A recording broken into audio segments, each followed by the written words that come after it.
বিদেশি মুদ্রা ভান্ডারের টান, ভারতীয়দের বোল্ডার মূল্য কমানোর আর্জি।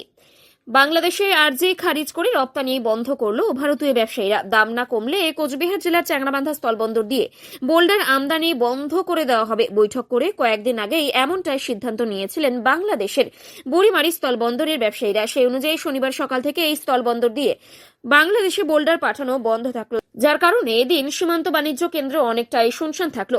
তবে দ্রুত সমস্যা মিটুক এটা চাইছেন ট্রাক চালক, মালিক থেকে ব্যবসায়ী সকলেই। বোল্ডার পাঠানো বন্ধ থাকলেও অন্য পণ্য রপ্তানি চলছে। সমস্যা মেটানোর কথা বলেছেন চ্যাংড়াবান্ধা ট্রাক মালিক সমিতির সম্পাদক আব্দুল সামাদ।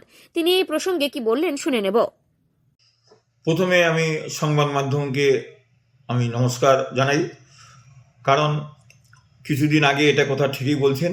কিছুদিন আগে কিন্তু ওরা বলছিল যে 1 তারিখ থেকে আমরা মাল নিব না। যতক্ষণ পর্যন্ত আমাদের ইন্ডিয়া সরকার আমাদের না বলে ততক্ষণ পর্যন্ত তাদের কথা আমরা কোনো গুরুত্ব দেই নাই।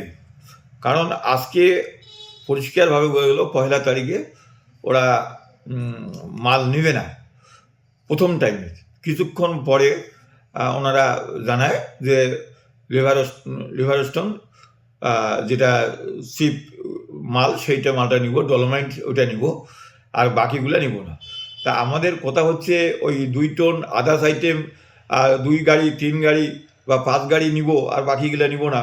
তা আমার মনে হয় যদি এইরকমই কিছু হয়, আমরা চাই স্বাভাবিকভাবে যেভাবে মাল চলছে সেইভাবে চলুক। যদি এটা না চলে, আমাদের সমস্ত গাড়ি বন্ধ থেকে 2-4টা গাড়ি যাবে, তাহলে আমরা মনে করব যে সমস্ত বন্ধ হওয়া উচিত। কারণ কারো অগ্রহণ কারো সর্বনাশ এটা কখনো এটা হয় না।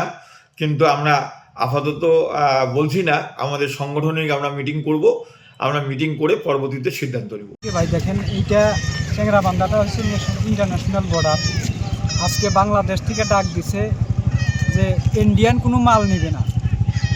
তো দেখা যাইতেছে যে এইখানে এই বর্ডারে কমসে কম খালি শুধু গাড়ির মালিক না, এক্সপোর্টার না, সমস্ত পাবলিকের যেটা হয়তো ইনকামের রাস্তা ছিল সেই রাস্তাটা বন্ধ হয়ে গেছে। এবং কি খালি ইন্ডিয়ান না, বাংলাদেশের মধ্যে যেটা তাদের রুজি রোজগারের রাস্তা ছিল এই বর্ডারের উপর দিয়া, সেটাও তাদের বন্ধ হয়ে যাবে।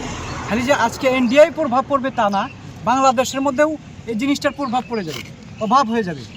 তাই আমি চাই সরকারের কাছে আবেদন যে এই বন্ধটা যাতে অতি সত্বর তাড়াতাড়ি যাতে উঠাইয়া নিতে পারে। এটা 2 পক্ষ আলোচনার মাধ্যমে যেন এই বন্ধটা উঠাইয়া নেয়, তাতে খুব যেমন সবার জন্য খুব ভালো হবে। এইটুকু বলে আমি কথা শেষ করছি। ধন্যবাদ।